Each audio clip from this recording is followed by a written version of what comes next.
can I get you to say your full name for me? You Just say your Jim, name. just say your name. not the last name first or anything. Yeah, whatever you want. Whichever's most comfortable for you. Vernon Lee Allen. Good. Good, sounds perfect. We had to get a mic check. Just Oh, making sure all our technology is working. You know how that is. Okay. You got it, JC. Get over here. There we go. Don't knock anything over. Take this place down. You're gonna be okay, JC. Just relax. You're gonna be fine. All right. Okay, like I said, I'm JC. Nice to meet you, Vernon. What article of the service did you serve in? I was in the Air Corps, ground forces on the Air Corps, and then they transferred me to infantry, and from infantry I went to ordnance, and that's about the setup. Were you drafted or did you enlist? I drafted and I drugged by the heels all the way. Where were you living at the time? Beg pardon? Where were you living at the time when you were drafted? Right about 35, 40 miles east of here. Okay.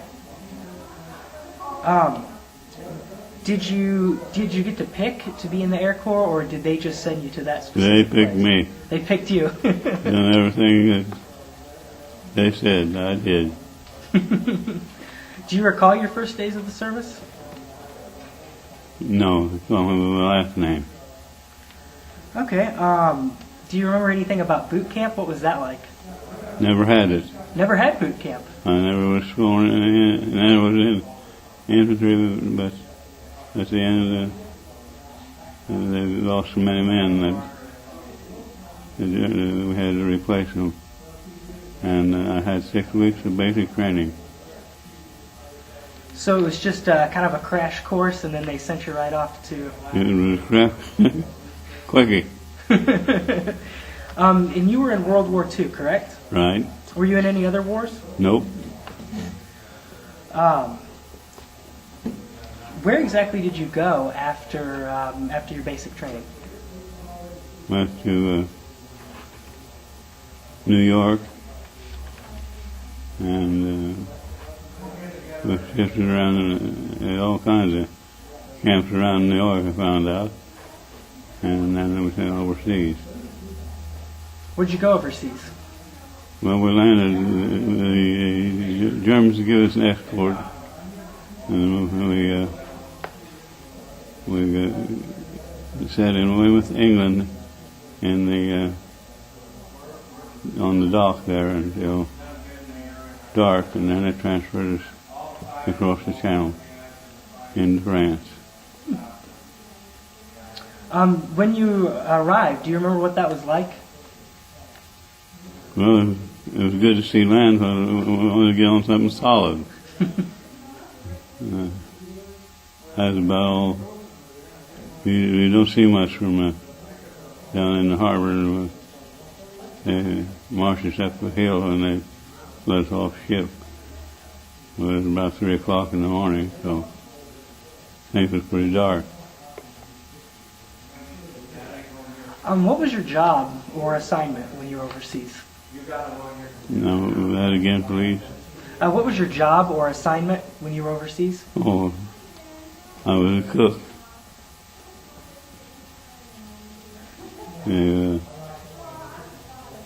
The short of cooks, and I thought, well, that's for me.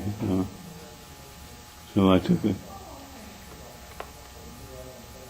My man used to come in the shop where I worked, and he was in World War I. So I asked him about these. He said, you don't need to stay down the hole and sit down in the hole. And so I thought, well, I was kind of particular, but I lost a lot of that in a hurry. But I did fare very well, and as soon as we got kind of straightened out, why they needed cooks at the headquarters. well, I got sent to headquarters in the European, and from France we went into Germany, and that's where it ended up. Did you have any kind of culinary experience before you entered the military? No, I'm afraid I did. How to do? They just trained you right on the fly, and you became an expert cook then. Beg pardon? They trained you right there. Your first cooking experience was Yes, cooking yes. in the Army. You take it or you like it. As a cook, did you happen to see any combat? I was in the vicinity of the. I don't know how they pronounced it. I don't remember how they explained it, but I got one battle star. Well, I was close enough that I could have been in action going on in just a few minutes' time.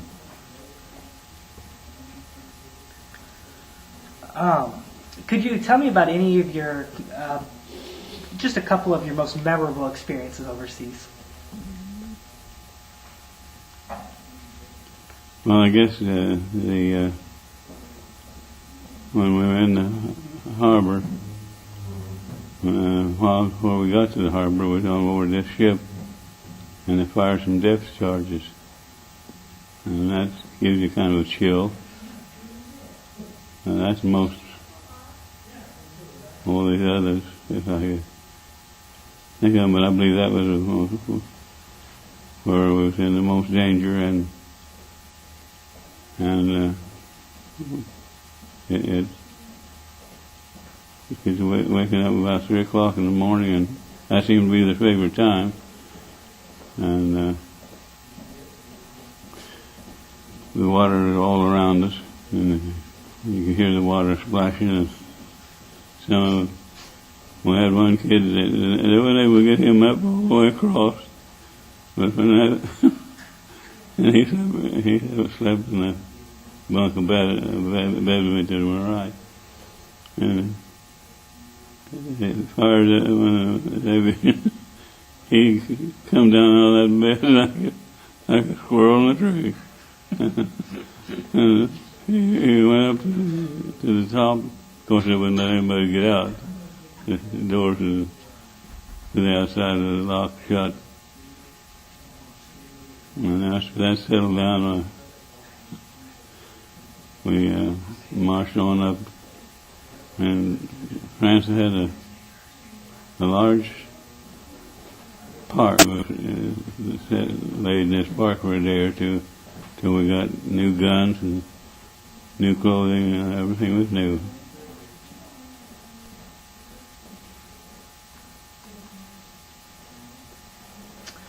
Do you have any other kind of really memorable stories that you'd like to share today? Well, I guess the only others is, I can't remember the names of them, but several of the big stars, Jack Benny, and that's all I can think of right up. But we had others, and we went to their shows, and they were pretty impressive to think that they had to gather as much stuff up and then come and show us a show at night.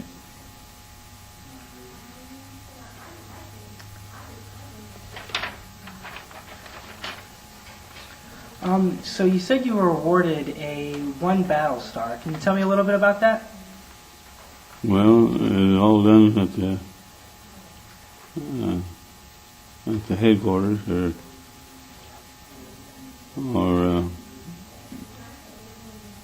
in the first sergeant's office, which was all at that time was still in just trunks really, and after we got settled around and knew where we were going to be if they got called on. While we watched, they were bringing the German prisoners back by the freight car load. And they were pretty crowded, and there was none too happy. And we wasn't just exactly overjoyed with it.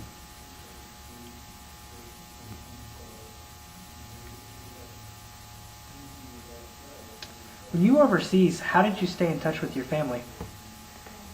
Mail service was real good.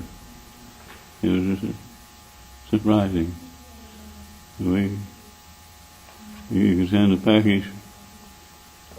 There was kind of a limit to how much it would weigh, but you could send that back. All this was for free.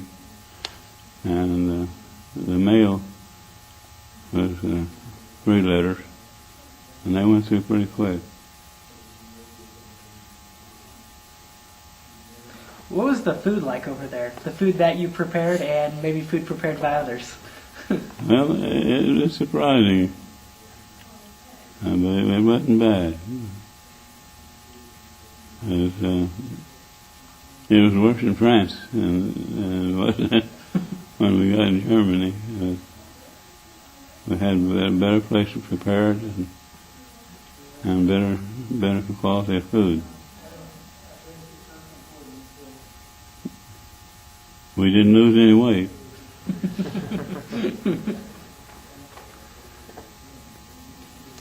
So you guys normally had plenty of supplies, or was that a problem?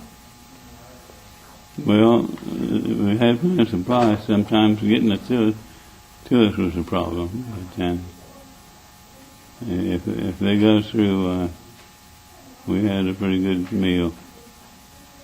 Especially when you were preparing it, right? Well, sure. Did you feel a lot of pressure or stress during your service? See a lot of pressure and what? Stress? Stress?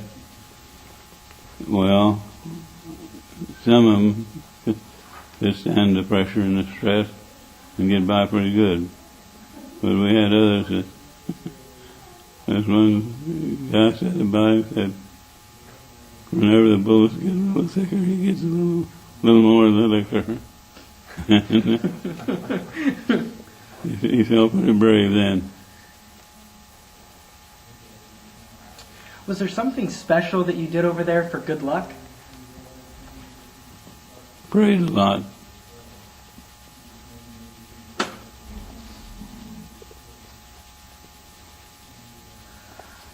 How did people entertain themselves over there? Well, we had USO troops that came over, and then we had a group of just made up of the American soldiers,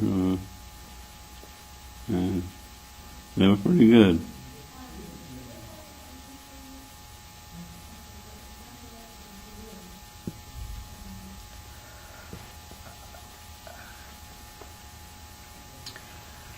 Were there any military pranks that you guys maybe pulled over there to keep yourselves entertained? No, there wasn't much foolishness going on. Everybody was pretty serious. Everybody's pretty serious? That's understandable. Do you have any photographs?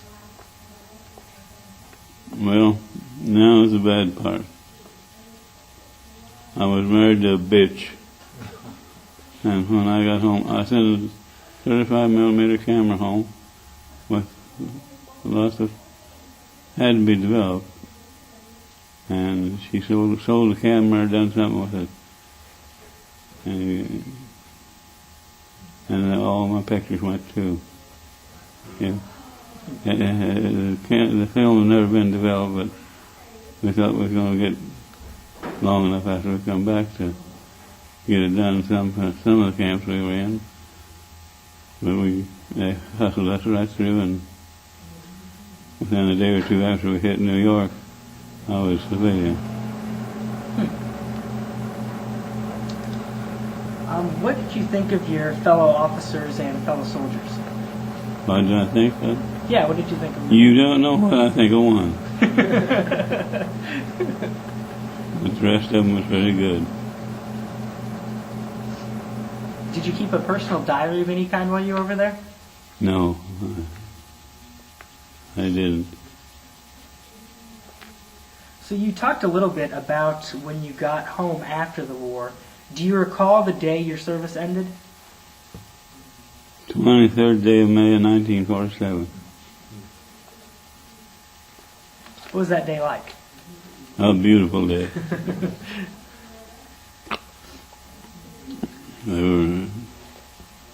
I got discharged out of Camp McClure, Wisconsin, and they were having the spring weather coming on, and it was awful nice weather.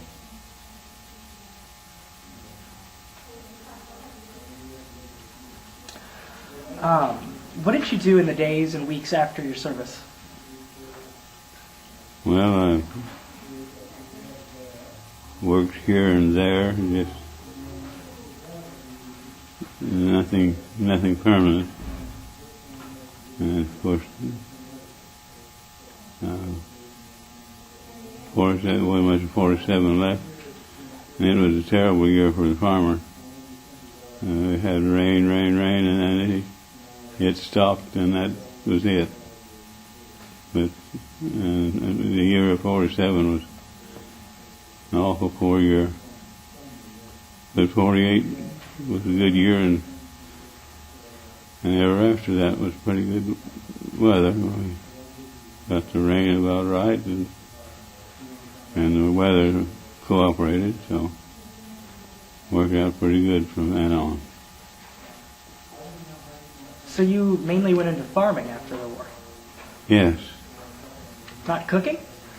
No, I don't cook.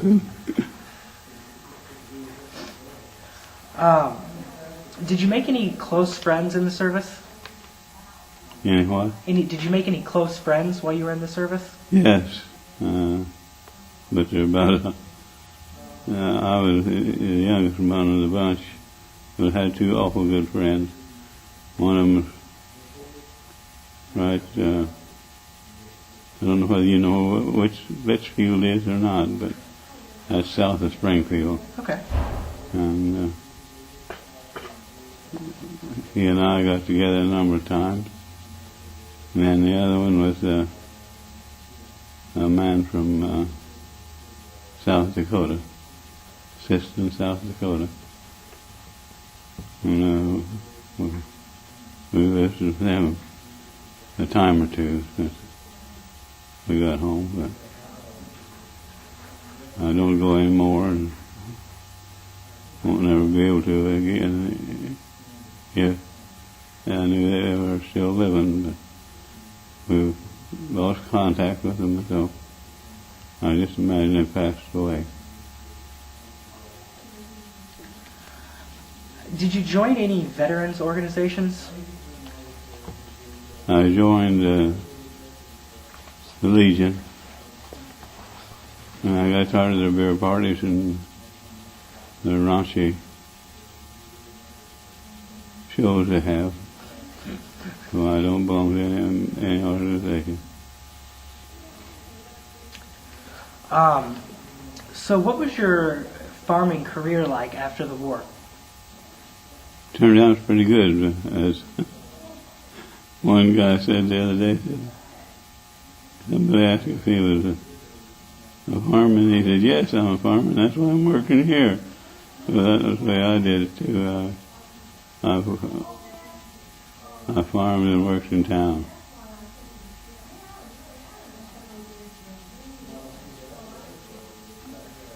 Did your military experience influence your thinking about war or about military in general? Yes, it did. It made me realize what a wonderful country we got. And we've got about everything. If other people just leave us alone, we'd be pretty happy.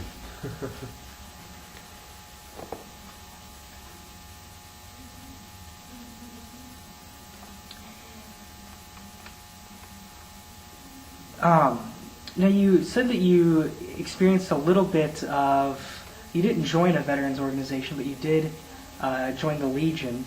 What kind of activities did your post or association do?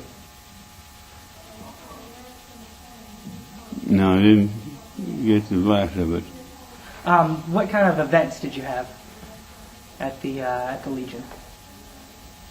Well, I didn't have any, of course.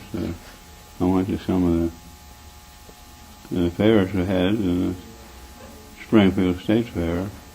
Okay. So that's about all. Did your troop ever have any kind of reunions? They had one, but I didn't hear about it till it was all over and done. And some kid in California got a bunch of my old outfit together. And I know there's several gatherings that some of them do get together, but I've never been at the right time in the right place. How did your service and your experience overseas affect your life?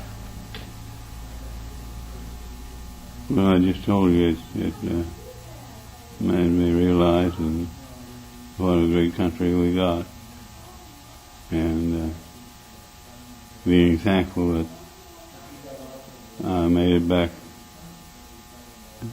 6,000 or 7,000 miles of water. There's a lot of water, and we had it going over and had it coming back. I never was so sick in my life as I was when we went overseas.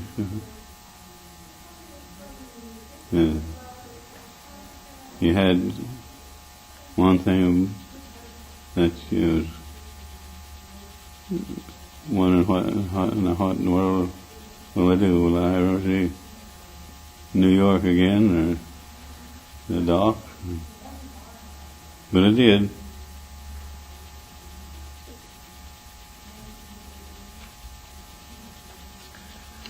Well, is there anything that you would like to add that we've not covered so far? Any funny story you might want to tell, or just any other experiences? Well, getting inducted into the service was quite an experience, and there's something else. Oh yeah,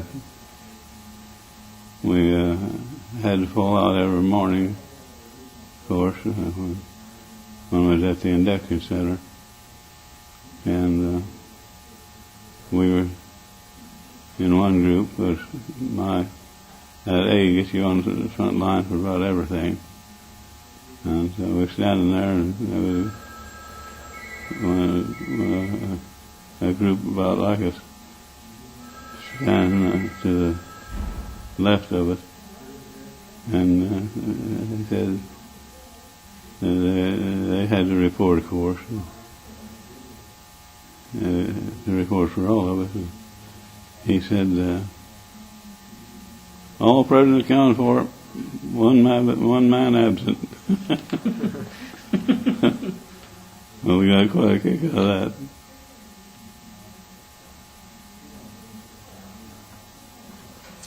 Was there anything else? Well, of course, I don't believe I'd ever ridden on a train before, but they got us together one morning right early, of course, and we rode on a troop train from Scottsfield, Belleville, to Nashville, Tennessee. And we left Belleville right early Saturday morning, and that night we was sitting in a depot at Nashville.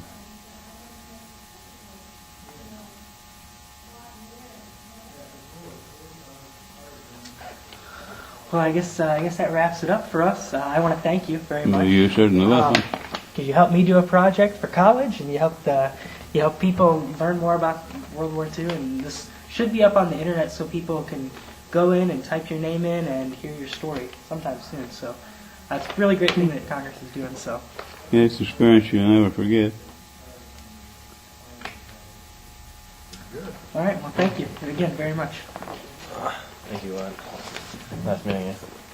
Thank you. Go ahead and shut this. Thank you, sir. I sure appreciate your help. Pardon my cold hand. It's kind of cold over there. I want to ask you, how did this young man do on his interview?